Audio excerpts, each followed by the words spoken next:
Ресейдің бұрынғы президенті Борис Ельциннің кеңесшісі болған Сергей Александрович Карагановтың өз газеттеріне берген сұхбатының ішінен қазақтар туралы айтқан мынандай тамаша сөзін оқыдым. Тақырыптың өзі де Орда мен Византияның Московия мемлекетіне тигізген орасан ықпалы мен коммунистердің жасаған лаңына қатысты өрбіген екен. Әңгіменің аяғына қарай әлгі саясаткер былай депті: қазақтарды тарихи жадынан айырып, халықты дүбірәләу саясаты 35-40 жылдардың ортасында қатты жүрді.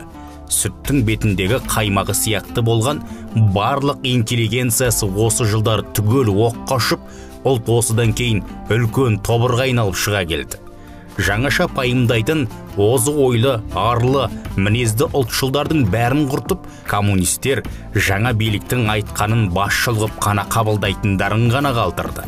Былай қарасаң, Совет үкіметі шынымен де құл-құтандардың билігі болатын.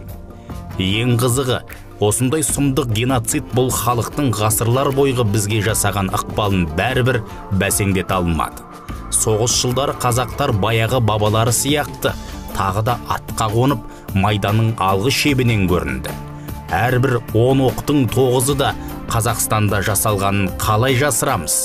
Мәскеуді қорғағандар, атақты партизандар, тіпті адамзат шежіресіндегі ең алапат айқаста да атаңызға айналған қыздардың да көбі осылардың арасынан шығыпты.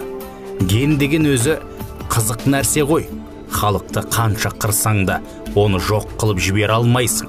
Ол түбі бір жерден жарқ етіп шыға келеді деген екен.